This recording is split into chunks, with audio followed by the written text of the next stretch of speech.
श्री सद्गुरु महाराज जी की जय। अव्यक्त रूप में प्रातः स्मरणीय अनंत श्री परम विभूषित परमाराध्य संत सद्गुरु महाराज के पावन कमल चरणों में बारंबार नमन।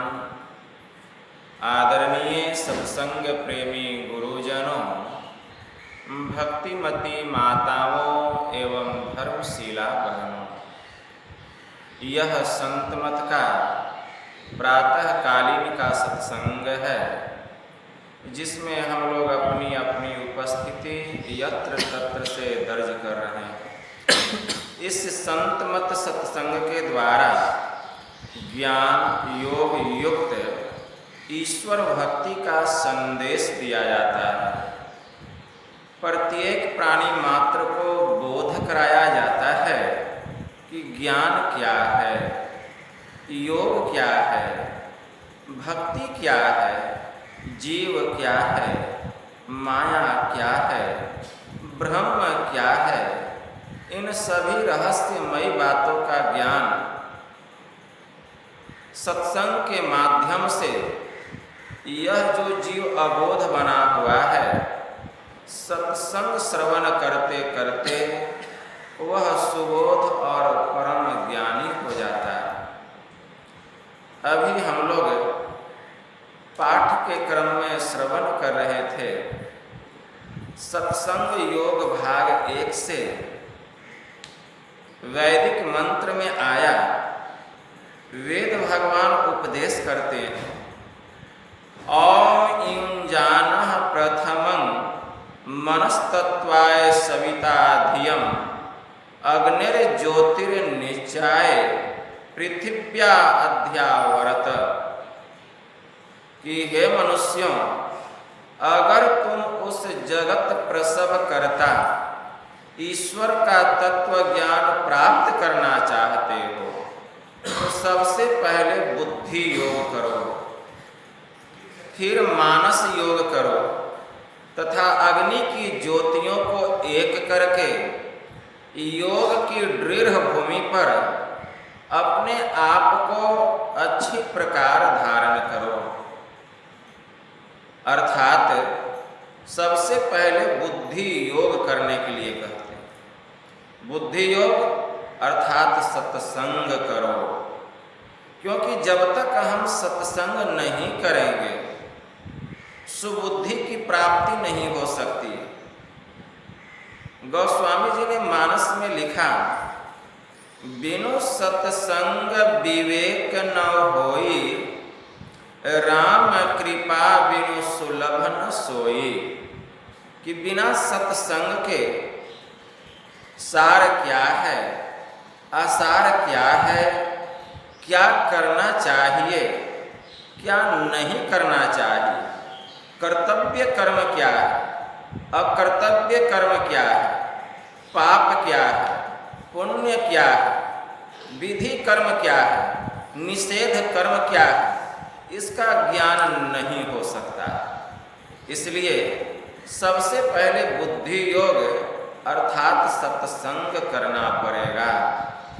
लेकिन जब तक ईश्वर की कृपा नहीं होगी, हम लाख प्रयास कर लें,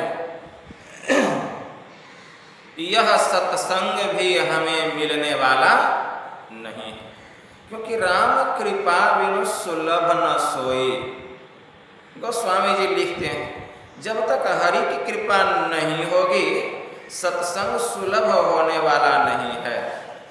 भगवान शिव जी ने माता पार्वती से भी कहा था, गिरिजा संत समागम समन, लाभ कछु आन, बिनु हरि कृपा न होई सो, गावहीं वेद पुराण। भगवान शिव जी ने माता पार्वती को गिरिजा कहकर संबोधित किया, अर्थात गिरि का अर्थ होता है पर्वत, अर्थात पर्वतराज की पुत्री माता पार्वती है। भगवान शिव जी माता पार्वती से कहते हैं कि हे हिमालय की पुत्री, हे गिरिजे, संतों के मिलन के समान, सत्संग के समान इस संसार में और कोई दूसरा लाभ नहीं है। और अगर जीवन में सत्संग नहीं मिला, संतों के दर्शन नहीं हुए, तो इससे बड़ी हानि इस जीवन में और कोई दूसरी नहीं है। बिनु हरि कृपा न होई सो, गावहीं वेद पुराण।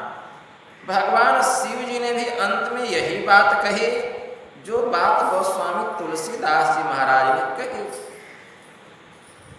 कि बिनु हरि कृपा न होई सो, जब तक हरि की कृपा नहीं होगी संतों का दर्शन और सत्संग मिलने वाला नहीं। ऐसा वेद पुराण सदग्रंथ हमारे कहते हैं। इसलिए हरि की कृपा कैसे हम पर हो, पहले यह जानना पड़ेगा।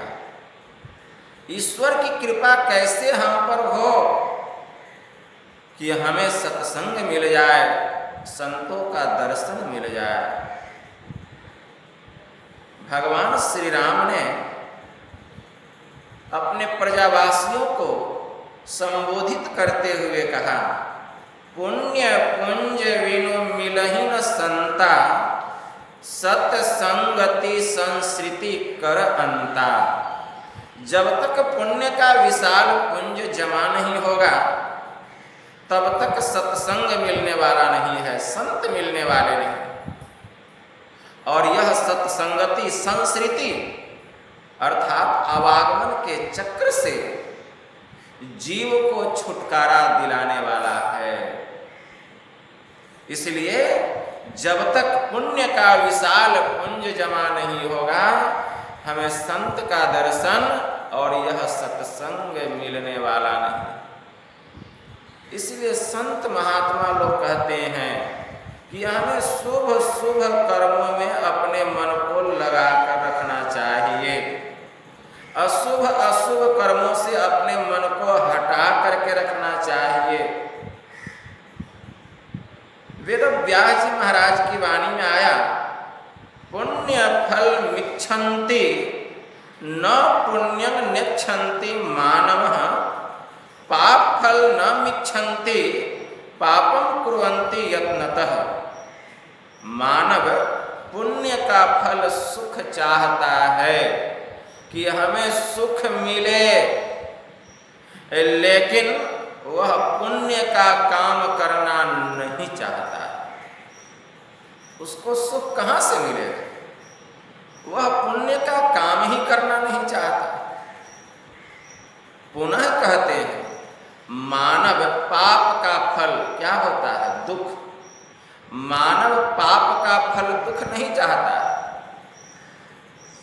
मानव पाप का फल दुख नहीं चाहता है कि हमें दुख हो, लेकिन दिन रात वह अपने मन को पाप कर्मों में ही लगा कर रखता है, जिस कारण हमेशा उसे दुख का मुख देखना पड़ता है। इसलिए हमें शुभ कर्मों में अपने मन को लगाना पड़ेगा। एक बार प्रभु श्री राम के तीक्ष्ण बाणों के प्रहार से रावण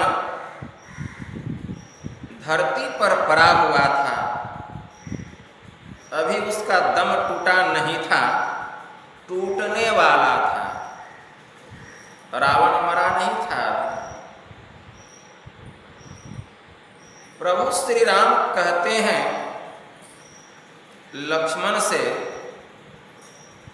कि लक्ष्मण देखो, हम लोग राजा के पुत्र हैं, यहाँ से हम लोगों को अयोध्या जाकर राजकाज का संचालन करना पड़ेगा। और एक राजा के लिए नीति का ज्ञान होना, राजनीति का ज्ञान होना अत्यंत आवश्यक है। और लक्ष्मण, रावण बहुत बड़ा राजनीतिज्ञ है। देखो, अभी वह मरा नहीं है, धरती पर पड़ा है। तुम जाओ और जाकर उससे कुछ राजनीति की बात सीख करके आओ। प्रभु श्री राम की आज्ञा पाकर लक्ष्मण जी रावण के पास जाते हैं और कहते हैं कि रावण, मैं तुमसे कुछ राजनीति की बात सीखने के लिए आया। तो रावण कहता है कि आपको मेरे पास किसने भेजा है? लक्ष्मण जी कहते हैं कि हमको तुम्हारे पास प्रभु श्री राम ने भेजे हैं। यह सुनकर रावण कहता है कि हे भाई लक्ष्मण, दुनिया की ऐसी कौन सी नीति है जिसको वे नहीं जानते हैं, जो तुमको मेरे पास भेजे हैं मेरे मुख से सुनने के लिए? यह तो वही बात हो गई कि वे हमारे मुख से कुछ सुनना चाहते हैं। अगर ऐसी बात है तो मैं अकेले में तुमको राजनीति की बात नहीं बताऊंगा। जाइए, पहले उनको भी अपने साथ में लेकर आइए, तब मैं आपको राजनीति की बात बतलाऊंगा। यह सुनकर लक्ष्मण जी प्रभु श्री राम के पास गए और कहते हैं, भैया, रावण मुझे अकेले में राजनीति की बात नहीं बताएगा, आपको भी संग में रहना पड़ेगा। आपको भी वे बुला रहे हैं। प्रभु श्री राम भी आते हैं। जैसे नजर पड़ती है रावण की, रावण कहता है, प्रभु हे कृपा निधान, हे करुणा के सागर, हे दयावान, हे परम पुरुष, दुनिया की ऐसी कौन सी नीति है जिसको आप नहीं जानते हैं, जो कि मुझे दास के मुख से आप सुनना पसंद करते हैं? अगर ऐसी बात है, मेरे मुंह से ही आप कुछ सुनना चाहते हैं तो सुनिए। राजनीति की बात क्या है? एक बार मैं स्वर्ग से आ रहा था। रथ पर सवार होकर।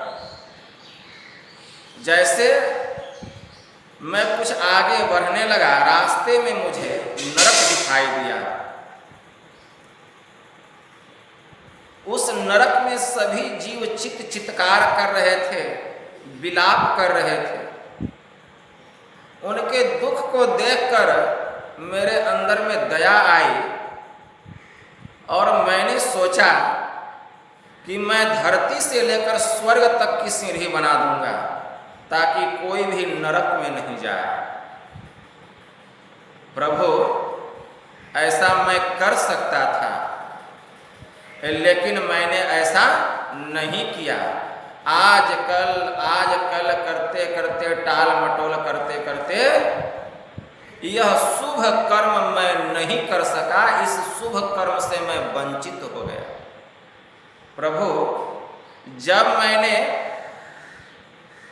लंका नगरी में प्रवेश किया तो देखा कि सामने में समुद्र है और समुद्र का जल बड़ा ही खारा है। मेरे मन में हुआ कि सागर के जल को मैं क्षीर में, दूध में बदल दूंगा, अमृत में बदल दूंगा। ऐसा भी मैं कर सकता था, क्योंकि मैं समर्थ्यवान था, मेरे अधीन समस्त देवी देवता थे। लेकिन इस शुभ कर्म को करने में भी मैंने टाल मटोल की आजकल की, और यह शुभ काम भी नहीं कर सका। प्रभु, मैंने किया क्या? आपकी अर्धांगिनी का, आपकी धर्म पत्नी का, जनक नंदनी का मैंने अपहरण करने जैसा जघन्य अपराध किया, जो काम हमको नहीं करना चाहिए। जो काम करना चाहिए सो तो किया नहीं, और जो काम नहीं करना चाहिए था मैंने वही काम किया, जिसके कारण आपके हाथों मैं मारा गया। इसलिए प्रभु, राजनीति की बात यही है कि शुभ काम को जितना जल्द हो सके कर लेना चाहिए, उसमें टाल मटोल नहीं करनी चाहिए। और जो अशुभ कर्म है उसको आजकल करते करते हमेशा के लिए यह संकल्प ले लेना चाहिए कि हमें अशुभ कर्म नहीं करना चाहिए। यही राजनीति की बात है। कहने का भाव है कि अगर शुभ कर्मों में हम अपने मन को लगा करके रखेंगे तो हमसे पाप नहीं होगा, हमसे पाप नहीं होगा, पुण्य कर्म संचित होंगे और वह इतना जमा हो जाएगा, शुभ कर्म इतना जमा हो जाएगा कि उसी पुण्य कर्म के फल के प्रताप से एक दिन हमें यह सत्संग और संतों का दर्शन प्राप्त होगा, ईश्वर की कृपा से, हरि की कृपा से। गोस्वामी जी ने कहा, जब द्रवही दीन दयाल राघव साध संगति पाइए, जे ही दरस परस सगमादिक पाप राशि नसाइए। जब परम पिता परमात्मा जीव पर बहुत अधिक द्रवित हो जाते हैं तब संतों का संग और यह सत्संग मिलता है, जिनके दर्शन करने मात्र से पापों के जितने समय सब तर जाते हैं। इसलिए हमें शुभ कर्मों में हमेशा अपने मन को लगाकर रखना चाहिए। सत्संग सुनते सुनते एक दिन संत सदगुरु भी मिल जाते। बाबा कबीर की वाणी में आया, मैं तो आन परी चोरन के नगर, अरे सत्संग बिना जियरा तरसे, इस सत्संग में लाभ बहुत है, तुरंत मिलावे गुरु से। यह सत्संग तुरंत संत सदगुरु से मिलन करा देता है। मूर्ख जन कोई सार न जाने, सत्संग में अमृत बरसे। जो मूर्ख लोग होते हैं, जो सठ लोग होते हैं, वह सत्संग का सार नहीं समझ पाते, क्योंकि इस सत्संग में अमृत की धारा बहती है, अमृत की धारा बहती है। मूर्ख जन कोई सार न जाने, सत्संग में अमृत बरसे। वह अमृत क्या है? वह अमृत, जिस अमृत का पान करने से यह जीव सदा के लिए अमर हो जाता है, जिस अमृत का चर्चा भगवान शिव जी ने माता पार्वती के सामने किया, लेकिन वह तो सो गई, लेकिन एक सुग्गा सुनता रहा और वह उस अमर ज्ञान को सुनकर, उस अमृत को प्राप्त करके वह सुखदेव मुनि बन गया। अमृत है सब बातों की बात, संतरिया साहब बिहारी की वाणी में आया। अरे अमृत है संतों के पास, दरिया अगम नाम अनंत, जाको पी पी अमर भय संत। लोग अमृत अमृत कहते हैं, लेकिन अमृत सबके पास नहीं मिलता है। संतों के पास वह अमृत मिलता है। संतों के शरण में जाना पड़ेगा, उनका संग करना पड़ेगा।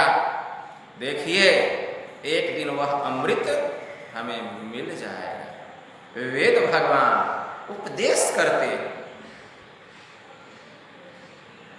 ओम प्रहंसा संस्त्रीपला वग्नो मक्षा माद अस्तंग वृषगना अयासुह अंघोषिनम पवमानम सखायो दुर्मर्षम बाणम प्रवदंती साकम। इस मंत्र के द्वारा वेद भगवान इस देह में बसने वाले कांति स्वरूप आत्मा को उपदेश करते कि हे जीवात्माओं, जो उत्तम और अचल समाधि के साधक होते हैं, जिन्होंने कि त्रिगुणादिकों को पार करके दूध में मिले हुए जल को हंस के पृथक पृथक करने के सामर्थ्य की तरह सत्य निर्णय करने में जो समर्थ परमहंस जोगी, जो अत्यंत तेज से युक्त होकर सब देहों में एक समान ईश्वर के सर्वव्यापक रमणीय अनाहत नाद को प्रत्यक्ष करने का लक्ष्य करके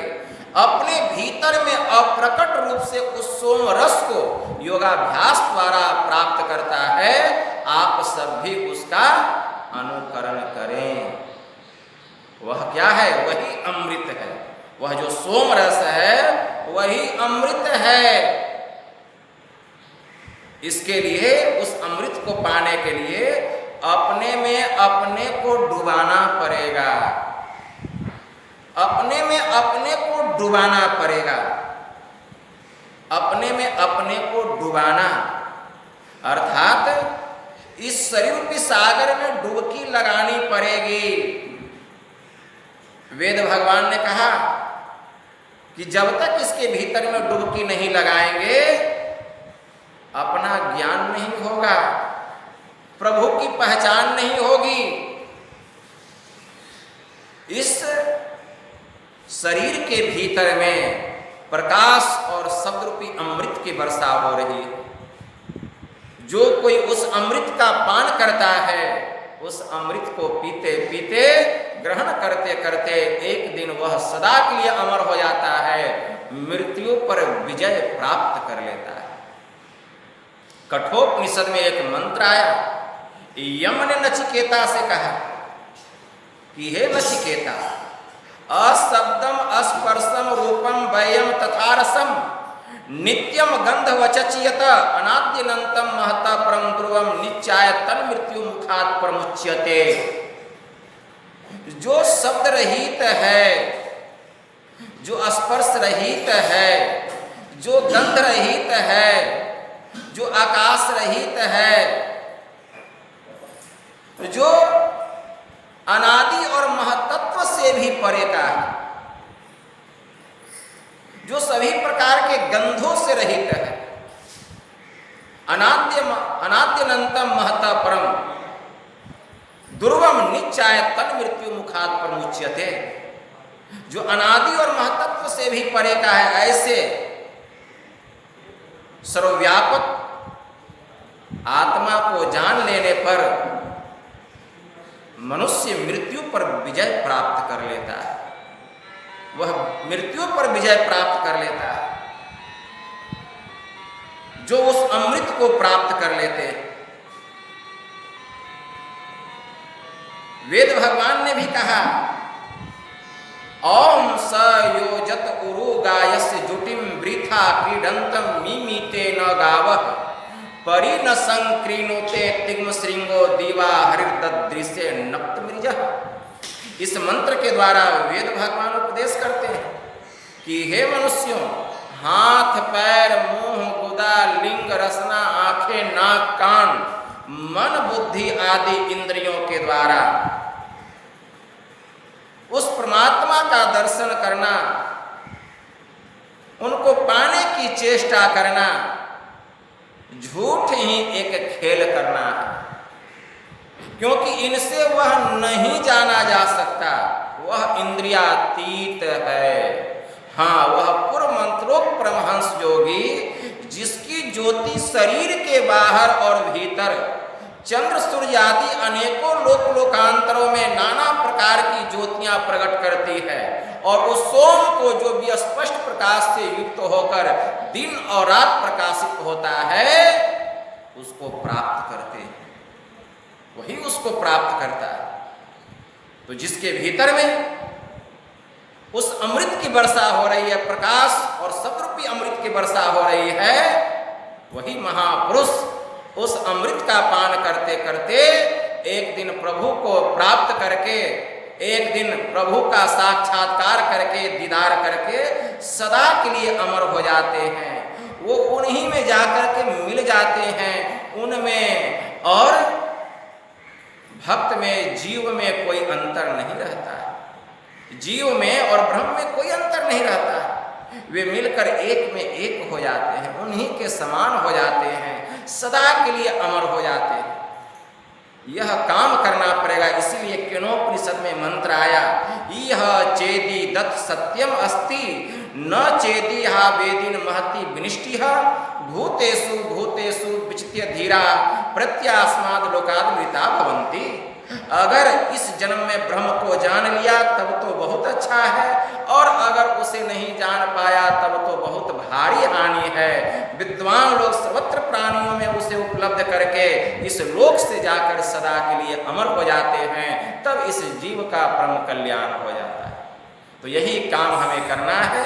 इसी काम को करने के लिए हमें यह मनुष्य का शरीर मिला है। हम लोग मुस्तैदी के साथ इस काम को करें।